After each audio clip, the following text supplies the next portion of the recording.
kumalma yung dagat, pero maalon pa rin. Pero susubukan natin, dive lang tayo at maliligo lang tayo.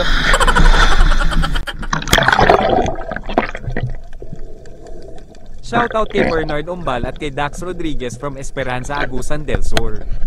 Shoutout din kay Sagay Adventure from Western Samar.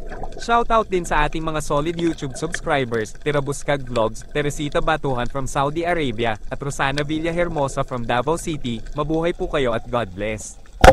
At dahil nagbabadya na naman yung mga alon at paniguradong magdudumagsa naman ito mamaya, kaya tinusok na natin itong matang pusa. Pero itong danggit ay nakasandal sa bato kaya hindi natin tinusok, baka mabaluktot yung ating shaft. Kaya dadamputin sana natin, kaso maila pala yung danggit na ito. Nasundan pa natin siya doon sa unahan, kaya lang nagtago siya sa ilalim ng bato kaya pinabayaan na natin. At ang dami na naman ng mga paya-paya dito mga master. Maalo na kasi kaya nagkukumpulan sila. Siguro kapag nakabakante tayo ng umaga ay ito yung content natin. Manguha tayo nito at mamukbangin natin. At isinama na rin natin yung lambay na ito. Malaki na kasing tignan doon sa ilalim kaya hindi na natin pinasaylo at tinusok na natin. Dito lang pala tayo sa tapat mga master, nag-ikot-ikot dahil hindi na tayo lalayo. Baka maabutan pa tayo sa paglaki ng mga alon at malayo-layo rin yung lalakarin natin pagbalik. Kaya dito na lang tayo sa malapit para malapit lang din yung lalakarin natin sakaling makaahon tayo kapag nahirapan na tayo sa mga alon. At nanusok na rin tayo ng mga dalagang bukid dito mga master. Hindi pa kalakihan, kagaya lang din doon sa tungatok yung mga size ng mga dalagang bukid dito. At nanusok na rin tayo ng mga makabinhi, pero pinipili lang natin yung mga tinutusok natin at yung mga ibang mga kasamahan nila ay hindi na natin tinusok. At isinama na rin natin itong timbungan sa buhanginan. At paglingon natin sa kabila doon sa butas, may pakol na nakalabas yung buntot pero hindi na natin tinusok dahil baka matagalan tayo. At thank you Lord, may good size na naman na buko-buko ang napakita sa atin. Ito talaga ang dahilan kung bakit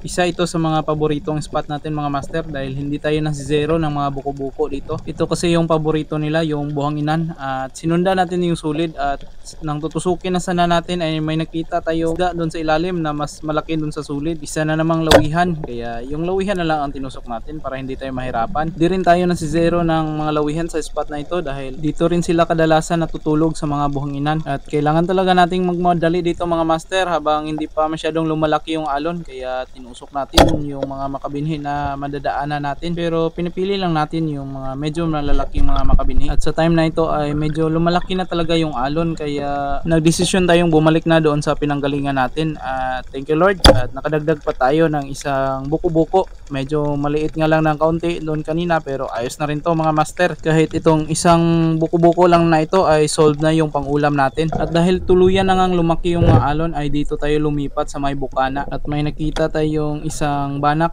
na nagtago doon sa ilalim ng bato. Lumabas pa yung ulo niya kaya tinusok natin. Kaya lang parang nakapunit yata yung isda mga master, at nang paghugot natin ng shaft natin ay wala nang laman. Sayang talaga, medyo malaki-laki na yung banak na yon. Pero nakabawi naman tayo sa bugaong na ito dahil malapad na rin yung bugaong na natusok natin. At sa part na ito ay medyo natuwa talaga tayo dahil napakarami palang isda na nagtatago dito. Pero medyo nahihirapan lang talaga tayo dito mga master dahil konting galaw lang ay lumalabo yung tubig. At may nakita pa tayong mga bugaong na mas maliit nang natusok natin kanina kaya hindi natin tinusok. At itong mga banak yung sisigurulohin natin, pero yung mga maliliit na banak ay napakalikot talaga at padaan-daan lang sila sa tagiliran natin at nahirapan talaga tayong tumusok, kaya napakarami talaga nating sablay sa mga banak na ito. Pero nag-enjoy naman tayo dahil sa sobrang dami nila at sinundan talaga natin yung iba kaya natusok natin yung ibang maaamong mga banak. At ayan, parang good size itong natusok natin pero hindi tayo nakakita ng mga nasa mga kilo o kalahating kilo sana ng mga banak yung hinahanap natin. Yung mga maliliit lang yung nakikita natin at sobrang likot pa. Ayan mga master, ang dami talaga nila at nalilito talaga tayo kung saan tayo tutusok. Napakatalino pa ng ibang mga banak na to o mga gisaw dahil sumasalubong sila sa ilaw natin. Ang tinututukan na natin ng ating spear gun ay lalapit pa talaga sila ng lalapit dito sa ilalim at talagang mahirapan talaga tayong tumusok. Buti na lang yung isang to ay naka-steady lang kaya madali lang natin natusok. Kung ganito lang sana yung mga banak ay siguradong napakarami na sana nating huli. At may mga samaral din tayong nakikita dito mga master pero maliliit pa kaya palalakihin muna natin yan. At ito na naman sila, talagang pinaglalaruan talaga tayo. Ayan o, talagang lumalapit talaga at hindi nag-steady kaya napakahirap talagang tusukin. Pero kahit nainis na tayo mga master ay nag-enjoy pa rin tayo dahil ito talaga yung hinahanap natin, yung walang tigil at walang humpay na tusukan. At nakatusok pa tayo ng malaking isda na hindi natin alam kung anong tawag sa isdang ito. Pa-comment naman mga master kung anong pangalan ng isdang ito. Mukha namang mataba siyang tingnan kaya tinusok na natin. Ngayon lang talaga tayo nakatusok at nakakita ng ganitong isda mga master. At nakatusok pa tayo ng isang trevally. Napakalapad kasing tingnan dito sa tubig kaya tinusok natin. Medyo kulang pa pala sa size. At andyan na naman yung mga banak. Talagang iniinis talaga tayo. At may matang pusa na naman na nagpakita sa atin kaya hindi na natin pinasaylo dahil maya maya ay aahon na rin tayo at kailangan talaga nating maka-stock ng pang-ulam natin dahil matagal-tagal na rin tayong hindi nakapag-dive gawa ng amihan at hindi talaga pwedeng mag-dive dito kapag malalaki yung alon dahil medyo delikado at nanusok na rin tayo ng mga isdang ito na hindi natin alam kung anong pangalan para magkatulad lang at magkahawig doon sa malaking natusok natin kanina kaso ang mga ito ay maliliit pa. Nasa mga 7 PM pa tayo dito mga master at malaki na talaga yung alon kaya dali-dali talaga tayo nanusok dito na pwede nating pakinabangan at iuwing pang ulam. Kaya ayan talaga yung mga isda hindi talaga natin pinasaylo at hindi na natin hinabol yung mga banak dahil parang napagod talaga tayo at talagang sobrang likot nila. At pagkatapos dito mga master ay umahon na nga tayo at tingnan niyo yung alon. Talagang nagagalit na yung dagat. Napakadelikado talaga kapag nag-dive tayo na ganito kalaki yung mga alon. Pero mas mainam na rin na ganito para dumami naman yung mga isda dito at makapahinga sila. Nasa mga 7:30 pa tayo umahon dito. Thank you Lord dahil may marami-rami na rin pang ulam tayong maiuwi. Siguro mga ilang araw rin nating konsumo ito. May pang adobo na tayo at pang sabaw at pati pang paksiw. Lahat na yan mga master. So na naman yung pang ulam natin. Dito tayo sa pangalawang dive namin. Dito sa Tungatok at Sapa Adventure na naman tayo. Master. Tungatok pa rin tayo ngayon mga master. Doon na lang tayo maglalagi dahil okay na talaga yung bumagsak sa amin. Kalmado pa rin. Magandang dalawa ni bro. Si Jason siguro baka makahabol mamaya. Tulad ng dati ay kalmado pa rin yung tubig dito at hindi gaanong malabo at andyan na nga si Jason nakahabol na at para na naman itong speedboat kung lumangoy dahil hindi talaga natin mahabol-habol.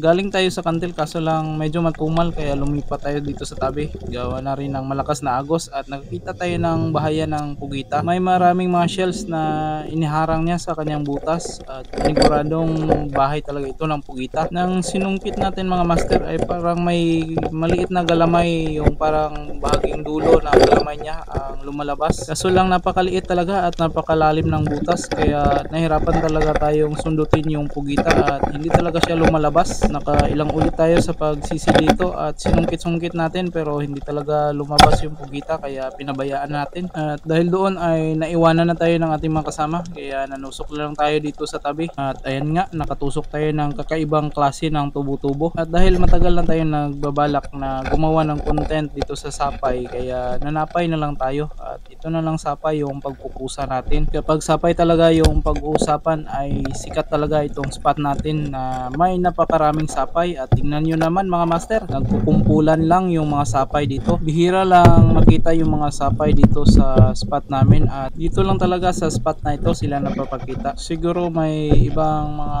spot din na may sapay pero doon na sa bandang likod na bahagi ng isla. Itong mga ganitong bato kasi yung gusto nilang pagtaguan mga master, yung mga batong bantilis ang tawag namin dito. Yung mga matitigas talaga na bato na parang hugis bilog. Kawawa talaga yung shop mo kapag dito nakatama dahil talagang mababaluktot talaga dahil napakatigas na mga bato dito. Sapay yung tawag namin dito mga master o ang English name nito ay abalone o abalone. Hindi ako sigurado kung anong tamang pagbigkas o pag-pronounce ng English nito. May mga abalone naman na malalaki at matataba at kapinan ang tawag namin sa mga abalone na yon. Kayo mga master, anong tawag ninyo sa mga ito? Sagana rin ba yung spot ninyo sa ganitong mga seafoods? Ginamitan pala natin ng kutsilyo mga master dahil mahirap itong tanggalin sa bato kapag hindi mo natanggal agad dahil kakapit at didikit ito sa bato at kapag kamay lang yung ginamit natin ay mahirapan talaga tayo. At may nakita pa nga tayong mulmul dito sa tabi pero hindi na natin tinusok dahil nakapokus lang tayo dito sa mga sapay. Pwede rin namang kamay yung gamitin mga master pero ang technique mo ay talagang bibiglain mo siya sa pagtanggal matatanggal at hindi mo dadahan-dahanin, dahil kapag dinahan-dahan mo ay siguradong didikit ito at hindi na talaga matatanggal. Pero kapag may kutsilyo ka naman ay madali lang matatanggal kahit nakadikit na siya ng mahigpit doon sa bato, dahil susungkitin mo lang at talagang mahiwalay talaga siya doon sa bato. At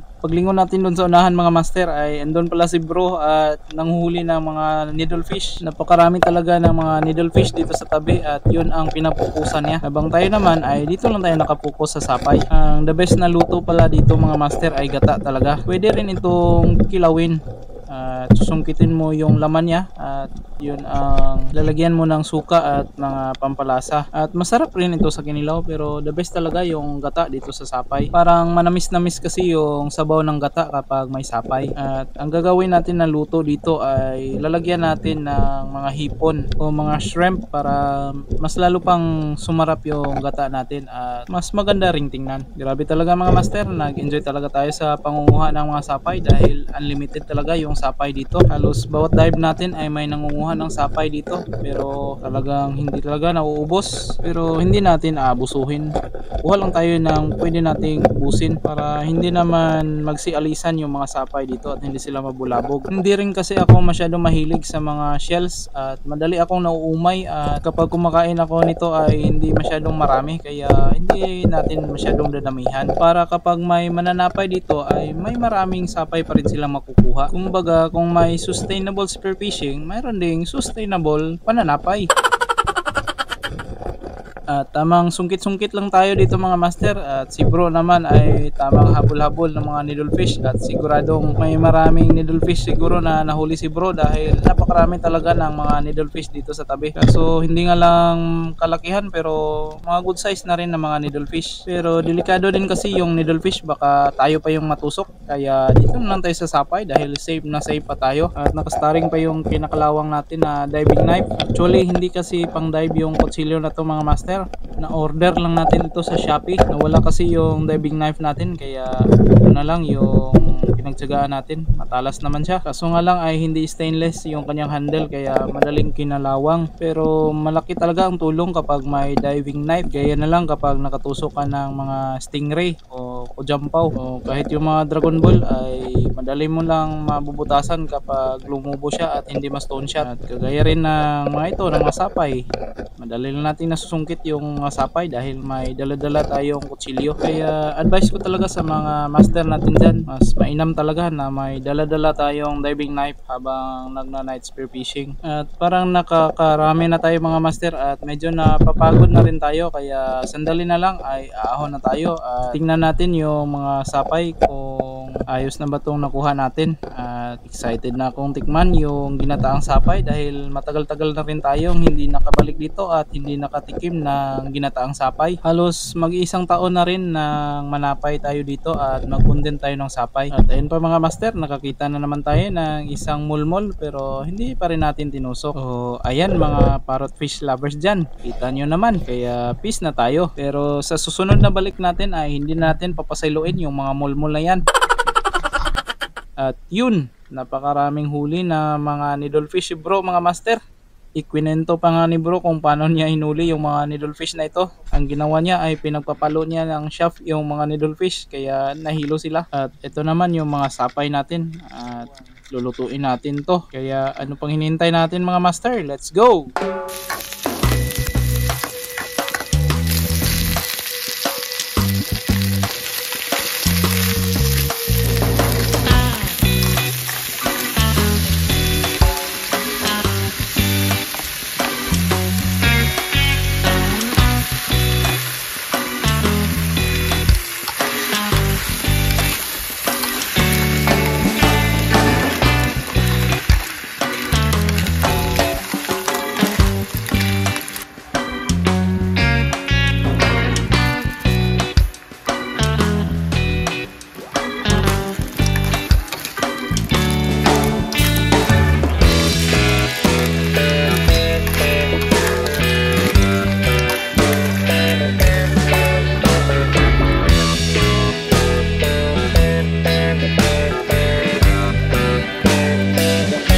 nag-enjoy kayo sa ating adventure at kung umabot kayo sa bahagi ng video ito ay maaaring mag-react, comment at share. Malaking tulong po yun para makagawa pa tayo ng maraming adventure. Maraming salamat mga master at hanggang sa muli.